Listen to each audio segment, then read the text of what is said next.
New Hope TV, your encounter with God. ನಿಮ್ಮೆಲ್ಲರಿಗೂ ನಮ್ಮ ಕರ್ತನಾದ ಯೇಸು ಕ್ರಿಸ್ತನ ಕೃಪೆಯು ತಂದೆಯಾದ ದೇವರಿಂದ ಶಾಂತಿಯು ಉಂಟಾಗಲಿ.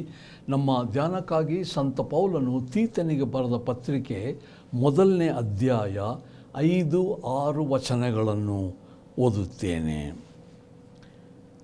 ನೀನು ಕ್ರೇತ ದ್ವೀಪದಲ್ಲಿ ಇನ್ನೂ ಕ್ರಮಕ್ಕೆ ಬಾರದಿರುವ ಕಾರ್ಯಗಳನ್ನು ಕ್ರಮಪಡಿಸಿ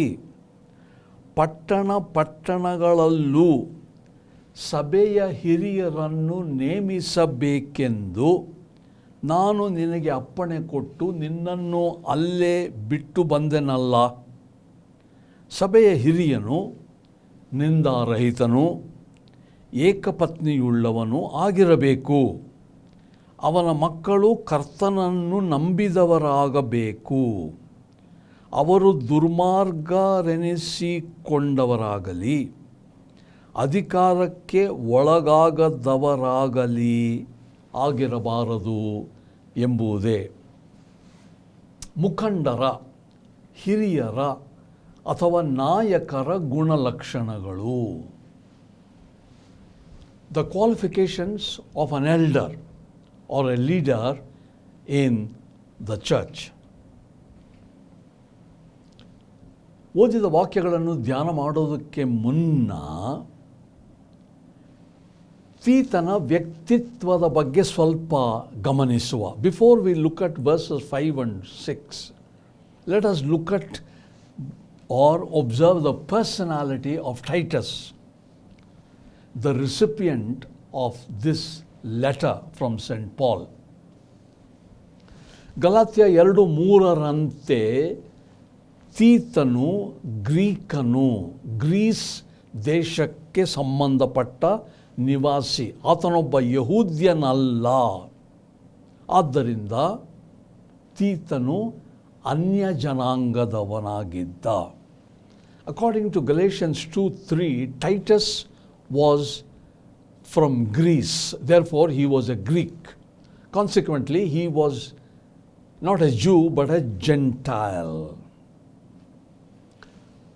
ಕೊರಿಂಥ ಪಟ್ಟಣಕ್ಕೆ ಪೌಲನ ಪತ್ರಿಕೆಯನ್ನು ಮುಟ್ಟಿಸುವ ಜವಾಬ್ದಾರಿಕೆಯನ್ನು, ಅವರಿಂದ ಆ ಪತ್ರಿಕೆಯ ಪ್ರತಿಕ್ರಿಯೆಯನ್ನು ತರುವ ಒಂದು ಹೊಣೆಯನ್ನು ಪೌಲನು ತೀತನಿಗೆ ಕೊಟ್ಟು ಕಳುಹಿಸಿದ್ದ. ತೀತನು ಆ ಕಾಲದಲ್ಲಿ ಆ ಕೆಲಸದಲ್ಲಿ ಯಶಸ್ವಿಯಾಗಿದ್ದ. ಜಾಗರೂಕತೆಯಿಂದ ಎಲ್ಲವನ್ನು ಮುಗಿಸಿದ ಕಾರಣ ಇತರ ವಿಶ್ವಾಸಿಗಳ ಪೋಷಣೆಗಾಗಿ ಹಣವನ್ನು ಸಂಗ್ರಹಿಸಲು ಸಹ ಕಳುಹಿಸಿಕೊಟ್ಟಿದ್ದ.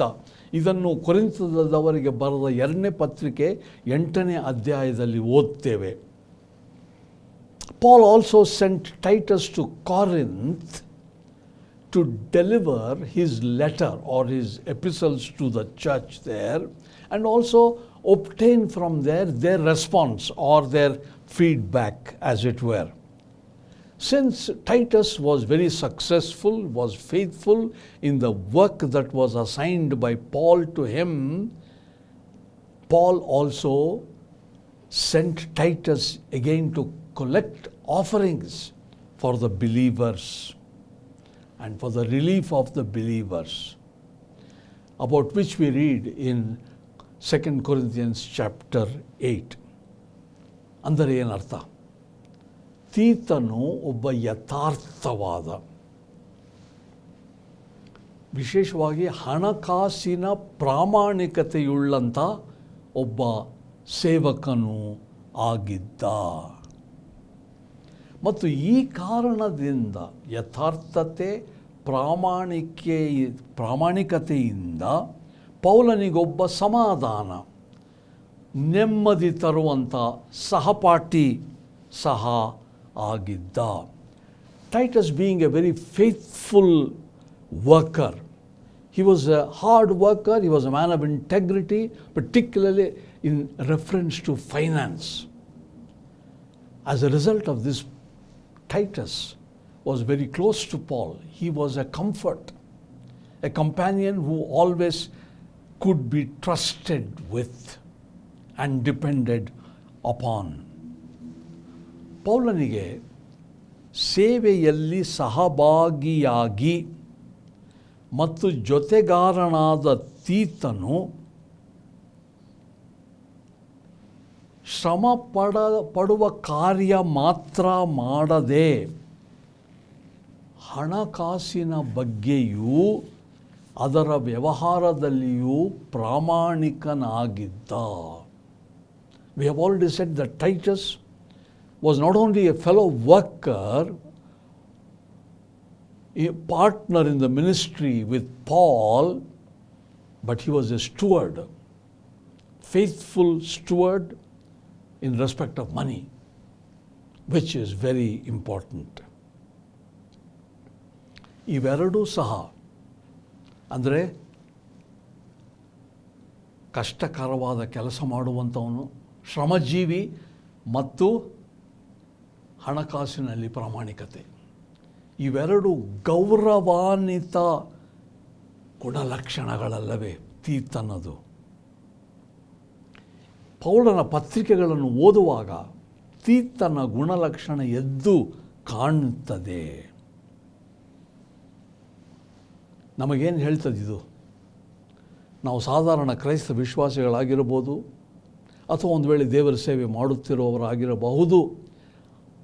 ತೀತನ ಜೀವಮಾನ ನಮ್ಮ ಮೇಲೆ ಪ್ರಭಾವ ಮಾಡುವಂಥದ್ದಾಗಲಿ. Whoever we are, maybe we are ordinary believers in Jesus Christ, or maybe we are doing some ministry in the church, but the life that Titus lived has a great impact on us because he was a man who was dependable, a hard worker and a man who was a steward, particularly of finances. Both are these laudable characters of Titus which stand out in the letters of Paul that we read. ಈ ಒಂದು ಹಿನ್ನೆಲೆಯಲ್ಲಿ, ಈ ಒಂದು ಪರಿಸರದಲ್ಲಿ ನಾಯಕರ ಬಗ್ಗೆ ಪೌಲನು ಬರೆಯುತ್ತಾನೆ. ಮೊದಲನೇದಾಗಿ ನಾಯಕರು ಯಾರಾಗಿರಬೇಕು? ಇವರು ಅರ್ಹತೆಯುಳ್ಳವರಾಗಿರಬೇಕು. ಅವರ ಅರ್ಹತೆಗಳೇನು?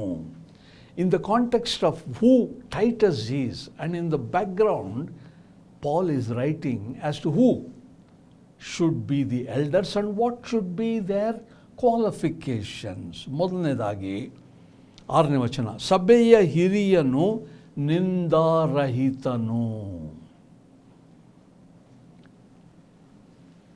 ನಿಂದಾರಹಿತನಂದರೆ ಇದು ಗುಣಕ್ಕೆ ಸಂಬಂಧಪಟ್ಟಂಥ ವಿಷಯ. First of all, Paul says in verse 6, if anyone is above reproach, he could be a leader. The first qualification of a leader is above reproach. This has to do with character, inner life. ನಿಂದಾರಹಿತನೆಂದರೆ ಒಂದು 2-3 ವಿಷಯ ನೋಡೋಣ. ಮೊದಲನೇದಾಗಿ ಯಾರು ಹೇಳ್ತಾರೆ ನಾವು ನಿಂದಾರಹಿತರೆಂಬುದಾಗಿ? ಯಾರಾದರೂ ಸಾಚಾ ವ್ಯಕ್ತಿಗಳಾಗಿರಬೇಕು. ಅಂದರೆ ಇವರು ಅಸಲಿ, ಅಂದರೆ ಸಹಜ ಪ್ರಾಮಾಣಿಕ ವ್ಯಕ್ತಿ, ನಕಲಿ ಅಲ್ಲ ಅಥವಾ ಕೋಟ ವ್ಯಕ್ತಿ ಅಲ್ಲ. ಇವರೇ ನಿಂದೆ ಇಲ್ಲದವರು. ಅಂದರೆ ಏನು? ಇವರು ಹೇಳಿದ್ದನ್ನು ಮಾಡ್ತಾರೆ, ಇವರ ಮಾತನ್ನು ನಾವು ನಂಬಬಹುದು, ಹೇಳಿದ್ದನ್ನು ನೆರವೇರಿಸುವ ವ್ಯಕ್ತಿ. What does above reproach mean? It has to do with character. What does it mean? The one who is true, the one who is genuine, no duplicity in him or her. Whatever they say, they do it. You can depend upon such people of integrity, no reproach.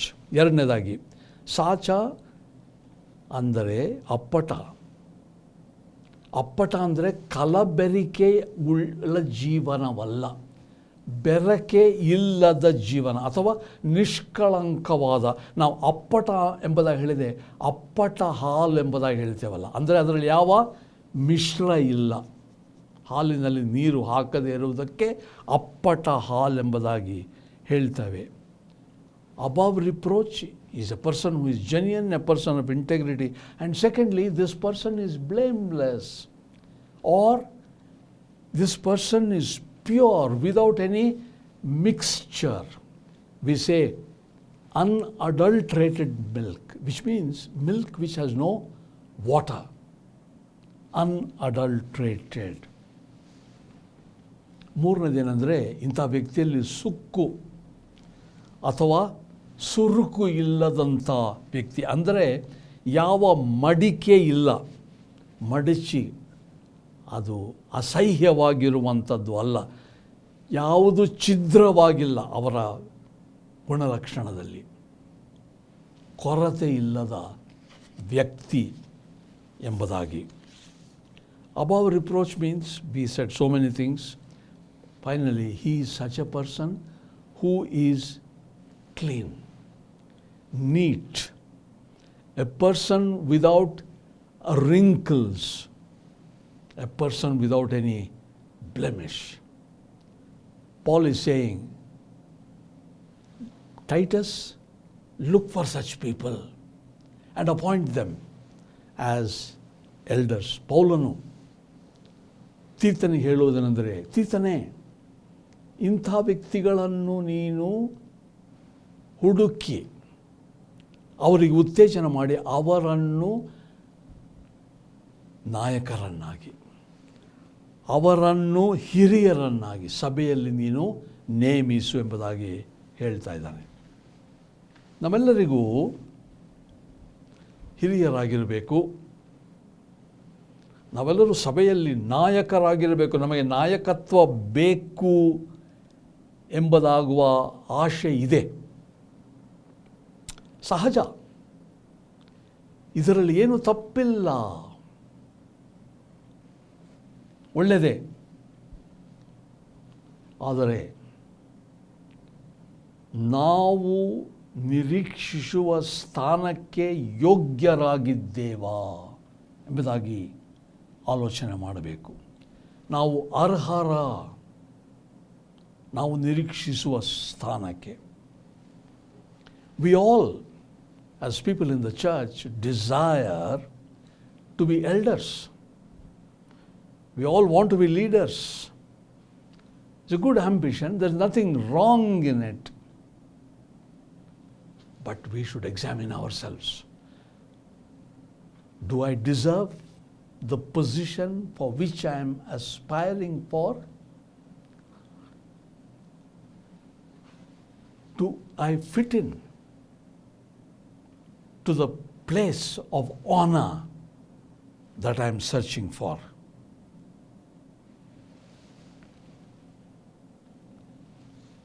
ಕ್ರಿಸ್ತನನ್ನು ನಂಬಿದ್ದರೆ ನೀವು ನಾಯಕರೇ. ಯೇಸು ಕ್ರಿಸ್ತನನ್ನು ನೀವು ನಂಬಿದರೆ ನೀವು ಹಿರಿಯರೇ. ಯಾಕೆಂದರೆ ನಮಗೆ ಜವಾಬ್ದಾರಿಗೆ ಕೊಟ್ಟಿದ್ದಾನೆ ಯೇಸು ಕ್ರಿಸ್ತನು. ಆದರೆ ಇಲ್ಲಿರುವ ನಮಗೆ ಎಚ್ಚರಿಕೆಯ ಮಾತೇನೆಂದರೆ, ಮೊಟ್ಟ ಮೊದಲನೇದಾಗಿ ಪೌಲನು ತೀತನಿಗೆ ಹೇಳಿದಂತೆ ನಾವು ನಿಂದಾರಹಿತರಾಗಿರಬೇಕು. ನಿಂದಾರಹಿತರಾಗಿರಬೇಕಾದರೆ ನಮ್ಮನ್ನು ನಾವು ಸತತ ಆಗಾಗ ಪರೀಕ್ಷೆ ಮಾಡಿಕೊಳ್ಳಬೇಕಲ್ಲವೇ? If you are a believer in Jesus Christ, you are certainly a leader, you are an elder, you have responsibilities. Jesus Christ has given you these responsibilities. But then, time and again, we have to examine ourselves. Do I deserve the position that Jesus Christ has given me? And we have to, from time to time, ask ourselves, do I qualify? So there should be a time when we have introspection, look at ourselves from inside. ದೇವರು ನಾವು ಹಿರಿಯರಾಗಲಿ ಕಿರಿಯರಾಗಲಿ ನಾಯಕರಾಗಲಿ ನಡೆಸಲ್ಪಡುವವರಾಗಲಿ ಚಿಂತೆ ಇಲ್ಲ,